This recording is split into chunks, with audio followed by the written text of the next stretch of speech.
treaty with the British colonial authorities in 1739 and 1740.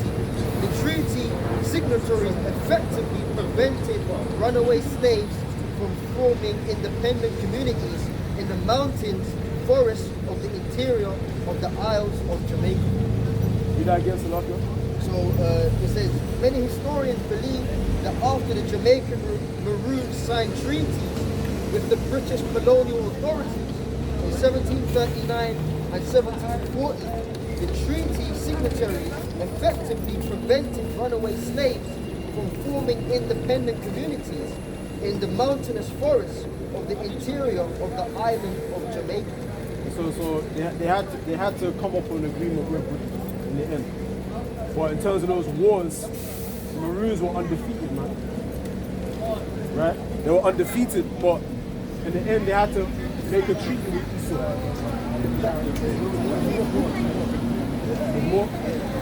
Go into. This is about Jack, right? In the late 1700s and early 1780s, three-fingered Jack formed a runaway Maroon community in the same part of the parish of St. Thomas in the east. Okay. Probably with some descendants of the Ancomas community. Right. Some historians believe that Jack Manson operated as a sole bandit, like a Jamaican Robin Hood.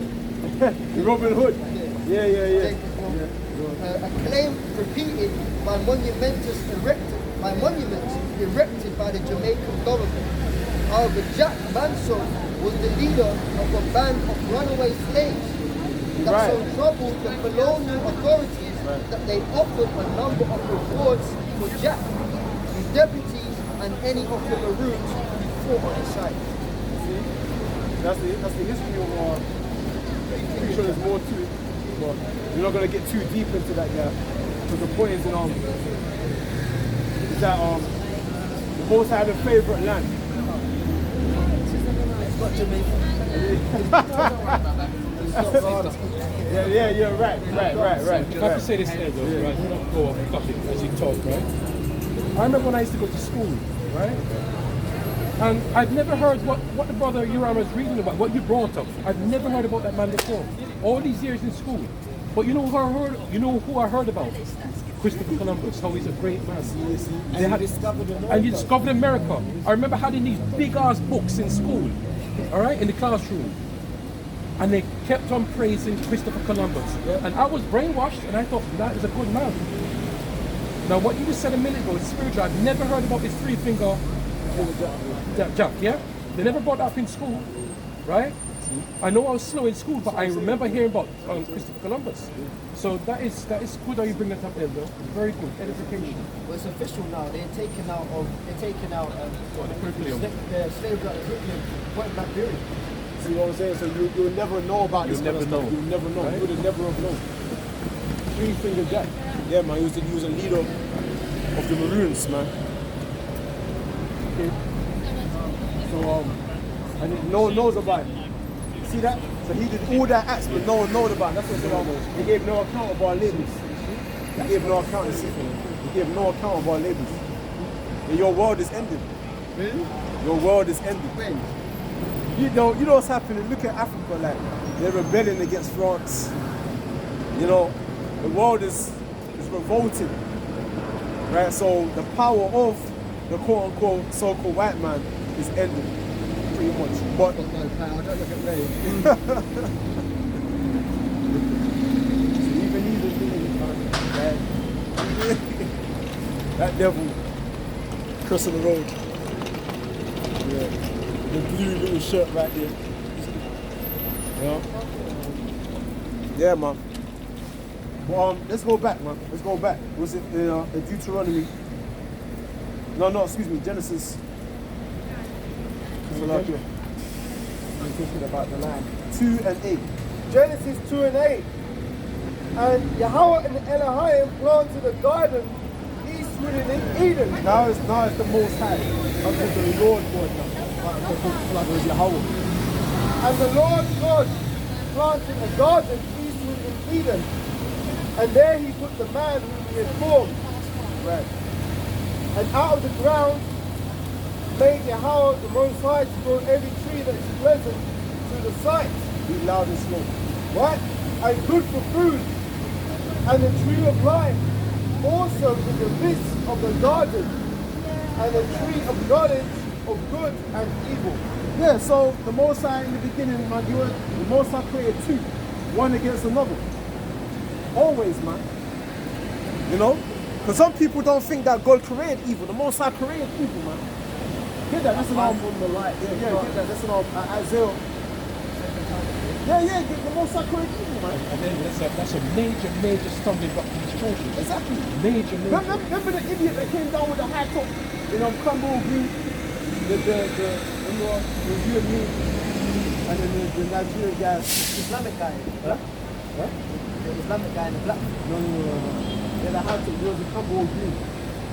And he came on talking shit. And in the end, man, he was in the church, he was about the part of the church. Oh yeah, I think I know it right now. Yeah, he was like, yeah. And he had the IUIC slot. No, he didn't believe that the Greeks had an empire. Oh, that controlling thing. Yeah. He didn't believe that God and when we showed it to him, he didn't even know. He's trying to tell us something. Because like, he's learning from us. We're not learning now from him. And he wanted to. He's trying to act like he's the authority. Come on, man, let's get it. Isaiah 45. The book of Isaiah, chapter 45, verse 5. I am the Lord, Jehovah. There is none else. There is no power beside me. I girded thee, thou hast not known me, that they may know from the rising of the sun and from the west that there is none beside me. I am the Lord Jehovah, and there is none else. I form the light and create darkness. I make peace and create evil. I, the Lord Jehovah, do all these things. I create evil. The Most High creates these things. God created evil, man. Right? So when you go to Genesis chapter 2, verse 9, it says that in the middle of verse 9, it says, the tree of life also in the midst of the garden, and the tree of knowledge of good and evil. Now, what is the tree of life? The Lord's statutes and commandments.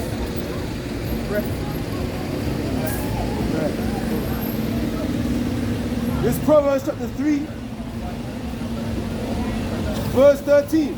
Happy is the man that findeth wisdom, and the man that getteth understanding. Look to verse 18. She is a tree of life to them that hold upon her, and happy is every one that retaineth her. Hear that? So wisdom is a tree of life, which came in the form of what? The law, statutes, and commandments at the time, right? What proves that is I think that's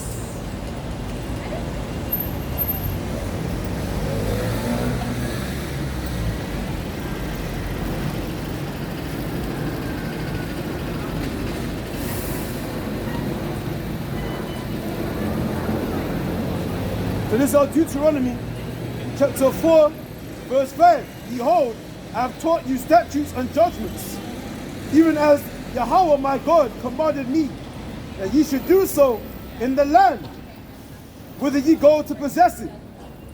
Keep therefore and do them, for this is your wisdom and your understanding in the sight of the nations. You shall hear of these statutes, and say, surely this great nation is a wise and understanding people. There you go, man. So that's what the tree of life was, man. Right? In fact, we get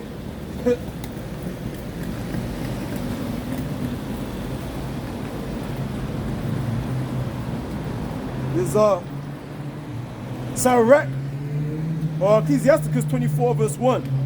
Wisdom shall praise herself and shall glory in the midst of her people. In the congregation of the Most High shall she open her mouth and triumph before his power. Right? So how is wisdom opening her mouth? Through the prophets, man. Right? Let me jump down to verse 8. So the creator of all things gave me a commandment, and he that made me caused my tabernacle to rest, and said, let thy dwelling be in Jacob, and thine inheritance in Israel. Right? He created me from the beginning, before the world, and I shall never fail. Because that's the word, man. The word of the Most High. In the holy tabernacle, I served before him, and so was I established in Zion. So wisdom is in this holy tabernacle. The tabernacle of who? David, man. Verse 11, likewise in the beloved city, he gave me rest, and in Jerusalem was my power. And I took root in an honorable people, even in the portion of the Lord's inheritance, which is who? Jacob, the Israelites. Us, man. So-called blacks and the indigenous people of America. It's the point. Verse 13. I was exalted like a cedar in Lebanon, and as a cypress tree upon the mountains of Hermon. I was exalted like a palm tree in En-Gadi, and as a rose plant in Jericho, as a fair olive tree in a pleasant field, and grew up as a plane tree by the water. You see? So wisdom is likened unto a tree. The tree of life, man.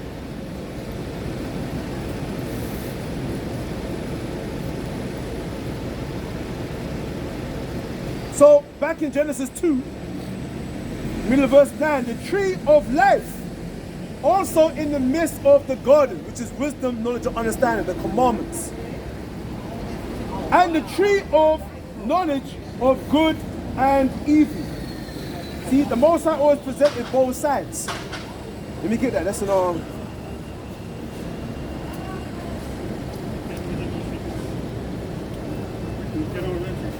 Salakio.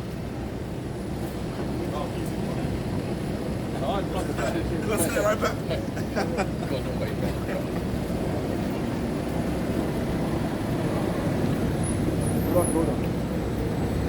Yeah. So this is Sirach, Ecclesiasticus 33, verse 14. Good is set against evil, and life against death. So is the godly against the sinner, and the sinner against the godly. So look upon all the works of the Most High, and they are two and two, one against another. Right? So the Most High created good and evil, man. One to establish the good of the other. Right? Salaki.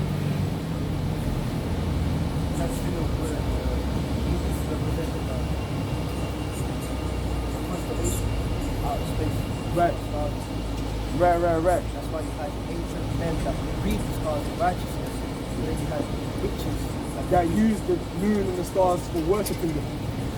Where you saw the monthly prognosticators and the stargazers, right?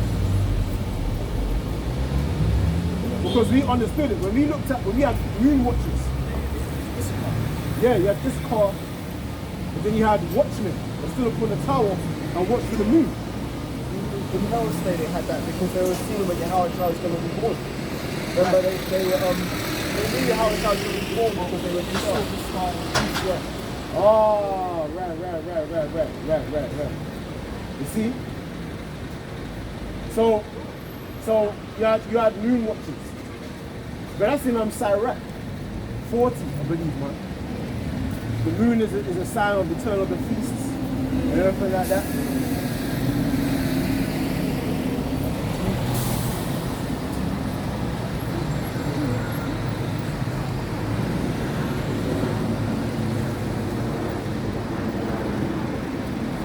43.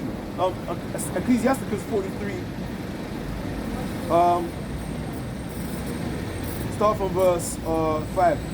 Right, Surah 43, starting at verse 5, says, Great is the Lord that made it, and at his commandment it runneth hastily.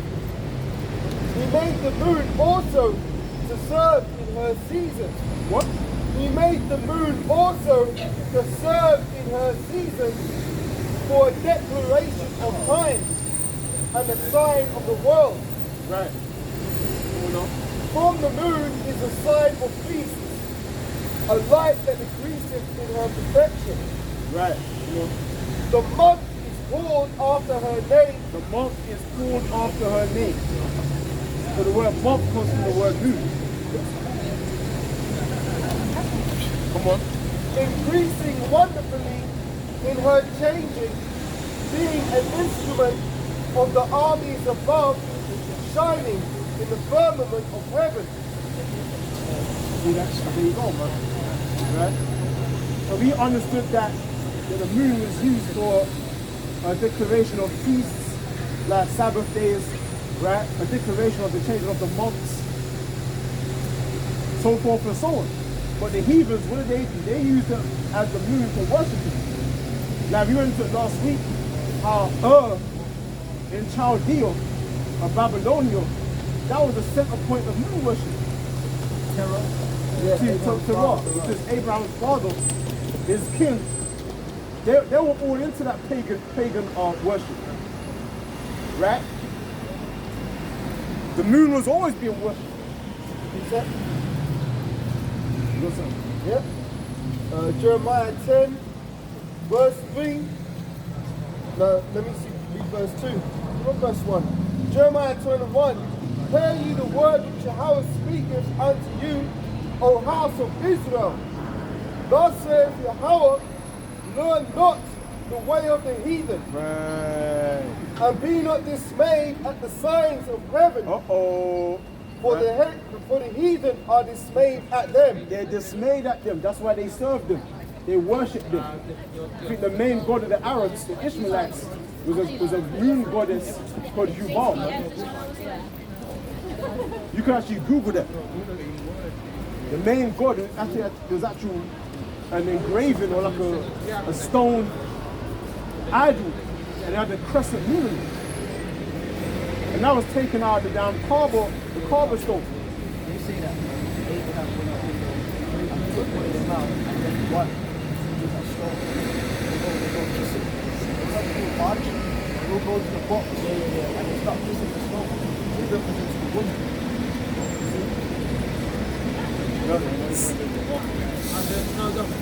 That's that paganistic.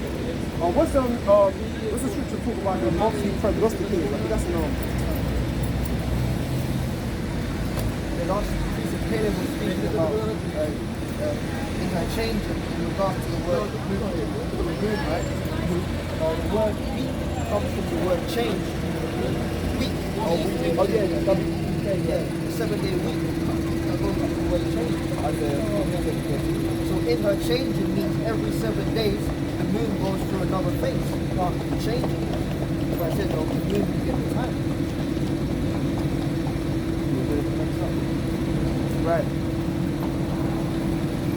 It is as the prophet Isaiah 47, verse 12. Stand now with thine enchantments and with the multitude of thy sorceries, wherein thou hast labored from thy youth. If so be, thou shalt be able to profit.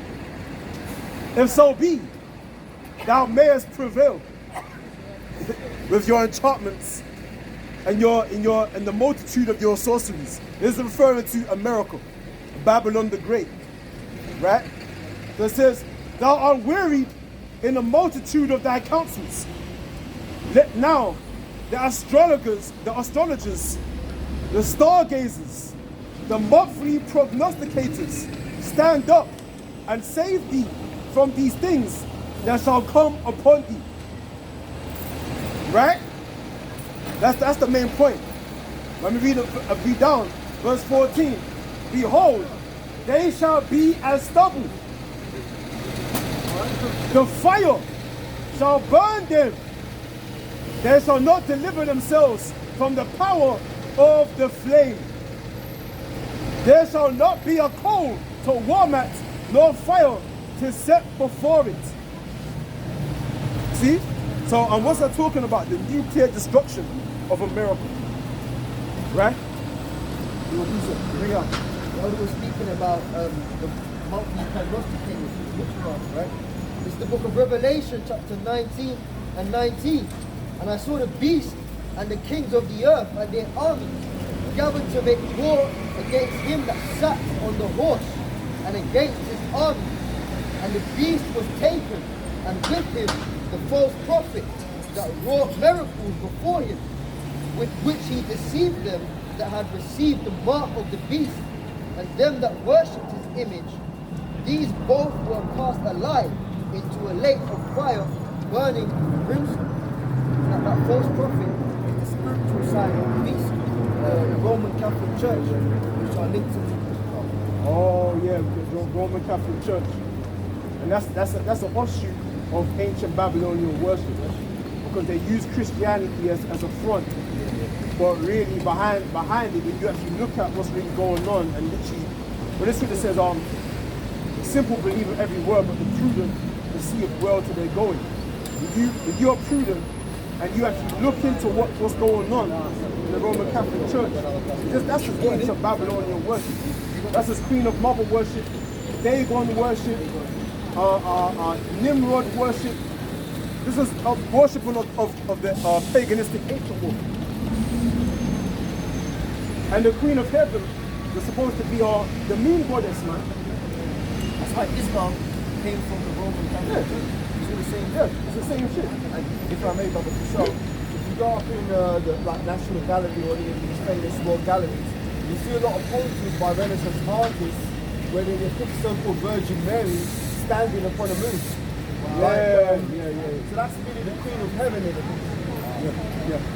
Same shit. Like if you if there's certain Greek goddesses like Aphrodite, Nike, the Greek god Nike, there's always that crescent sign. Crescent sign. That's moon worship, man. Right? That's moon worship.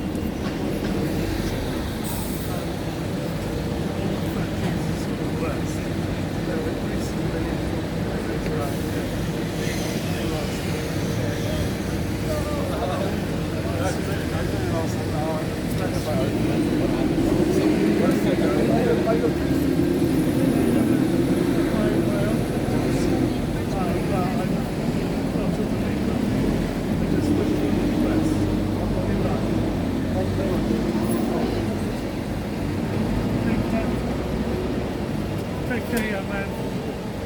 Take care. God bless. Be at peace with all men, man. Be at peace with all men. The scriptures say that. Right?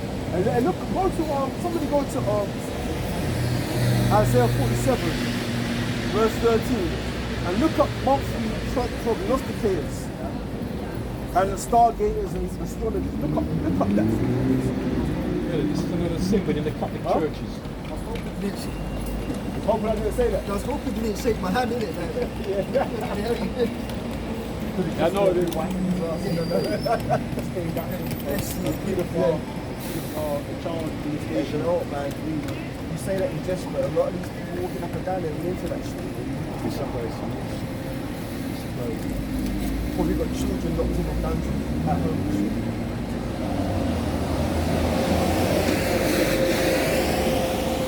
Sometimes they put a blessing on you, but they have to put a curse on you. Yeah. If he's blessing us, it's his God, but it's his God. It's Satan. What they say is his law and charges shall be against this. So he ain't going to do it. As long as you trust your scriptures, you will probably do nothing. Because remember, Yahweh has spoken this 2,000 years ago. So none of these little demons out here can do anything to us. if we stay in the Lord, if we stay in that vine, the Lord will stay with us, man. You know? I've got something the brother bring it up. Something in line we're talking about the meaning, nothing like that. It's the symbol that these Catholics use to worship in the churches, you know what I mean? Yeah. When I used to go visit the Catholic church, Crescent moon. yeah. See that? But the crescent moon and the sun. You see the crescent moon And and that the was sun. pure, that was all pure gold, you know, pure gold.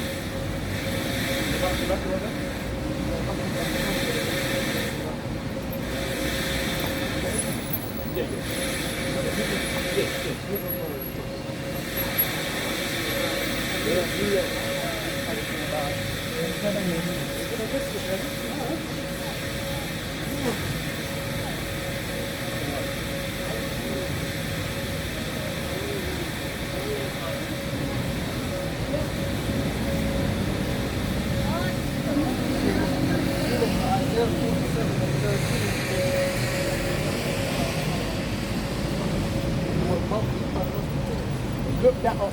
Wait, which is the first one? Astrologers. Look up astrologers first. Alright, so this is 1895. For astrologer, the word there is habas. Habas. And it means to divide.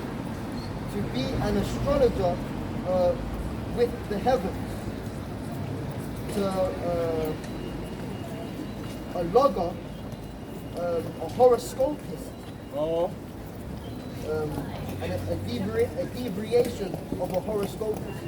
See, a lot of our women nowadays, they get all the time that star sign shit. Star sign. Yeah, what's your star sign? That's what I like to tell I'm them. telling you, there's a lot of, now that's become large. That's big among so-called black women, man. The what's your star sign? And they take that shit seriously. Like in Brixton, they sell like incense and stuff. And then these people that sell like these little stones, these different types of stones, man. And the colour of these stones have different meanings. Like, and stuff. And the sisters, they'll come up and be like, no, that colour isn't my star sign. And I'm Taurus, or I'm this, or I'm that. Or I'm Gemini. Or I'm, you know, all these different star signs. Yeah, Aquarius, Aries, and all this stuff. So that's all witchcraft, man. That's right. That's witchcraft. And they refuse to talk to you if your star sign. I'm like, they actually take that shit seriously. I'm like, come on, man, you take that seriously before the Bible? That means there's spirits guiding you. You would take that star sign stuff seriously before the scriptures? That means there's demons on you. I'll tell you something really powerful about that. Before, long before the internet got popular, yeah, back in the 70s and 80s, they used to use the star signs, yeah? Mr. Meg and people like that, right? And they used to put that in the dating scene too, because as your brother said, if your star sign doesn't match the next person, that means that you don't get together, you know what I mean? So they say it's serious.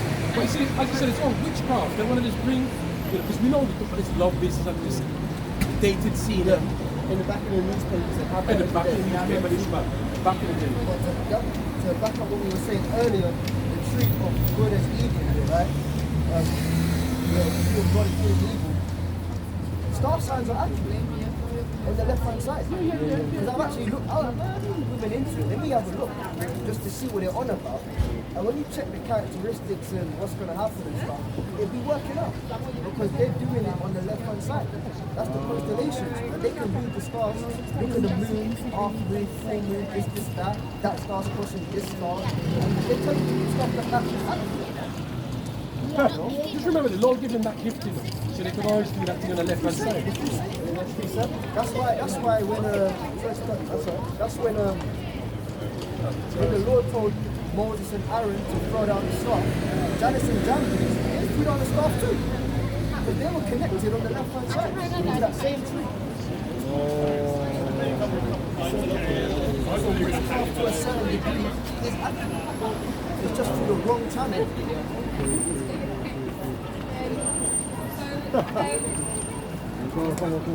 This is Deuteronomy 18, starting at verse 9. There's a few verses. I'm promoting that shit. Yeah. No. I'm promoting it.